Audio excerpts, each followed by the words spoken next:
I do want to go on to, I won't say a bad subject, although obviously it wasn't a happy one. The Mhm. pandemic.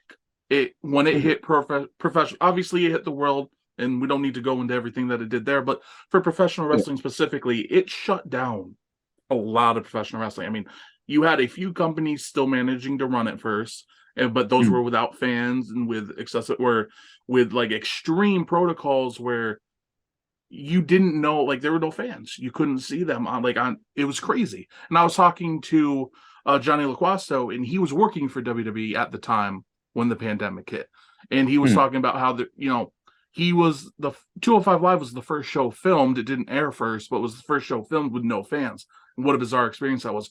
What was it like for you as a wrestler, just especially because you were still pretty new when the pandemic hit? So how did that slow down your career? What was your experience like trying to find bookings? Like, could you talk about that? Yeah. So when it came to it slowing wrestling down, yeah, I mean, I obviously if that wouldn't have happened, I possibly would have had more opportunities to bolster my numbers when it came to the matches that I had. Mm-hmm. But also, fortunately, unfortunately, I get to look at the pandemic as something a bit different than how a lot of people do. In that same situation, unfortunately, it was negative for the majority of people. Most, if not all people, it was a very negative experience for that Yeah. time.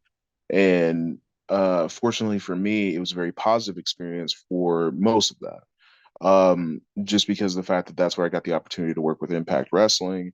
And I still got to find ways through my connections that I have through Crimson and Tried True Pro to still find work within wrestling. And, yes, there was still a lot more downtime and in between everything we were doing with professional wrestling, obviously, because it was very hard to operate in that same time. And NWA itself kind of shut down.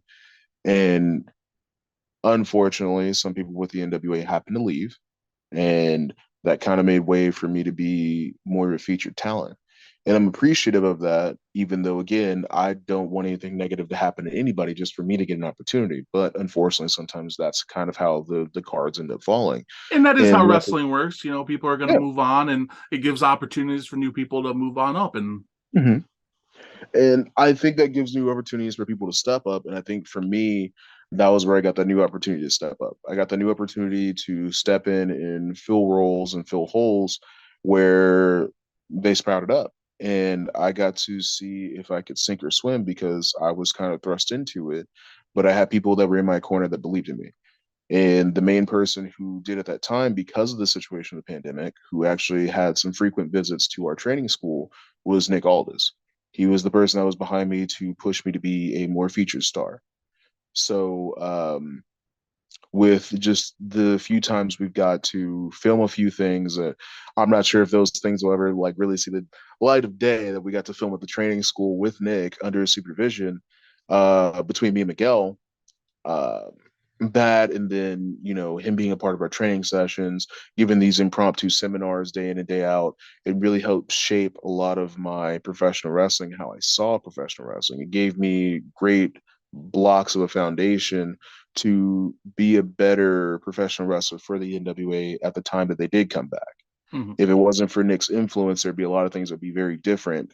For me, I think in a negative way. If Nick wasn't around at the school, giving his advice, giving that brutal honesty, that's one of the reasons why I still love Nick to this day. Is that that man is brutally honest. He is not going to blow smoke on my butt. He's not going to act like something's good when it's not. And that's something that I love to hear. When it comes to veterans that are around me, I ask them for critiques. I ask them to watch my matches. I ask them what they really think because I don't want anybody to sugarcoat it for me. How If can I you want get to be the better if best, you don't know? exactly. If you want to be a better professional wrestler, you need to know where you're screwing up. I mean, just I think it was either yesterday or the day before yesterday. I was asking Pope. I was like, "Hey, can you watch the last match that just came on? The match I just had against Trevor Murdoch and Red Titus, and give me some notes." And he gave me a full-on list of notes of stuff to work on and stuff to improve with or other ways that I could have done stuff, and I really appreciate that. And that's was something that I got from Nick before we got back into obviously NWA operating again, and then he used his influence in the company to make for sure that I was going to be a feature star.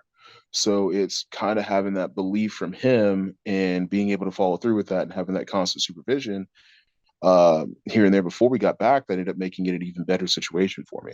And again, getting to work with Impact was great. Getting to have a little bit of television time and being able to, um, with Tommy Dreamer's blessing both times, being able to get some reps in and kind of see where I had holes in my game because I definitely still wasn't ready for TV and to be featured at the time that I had those matches with Impact.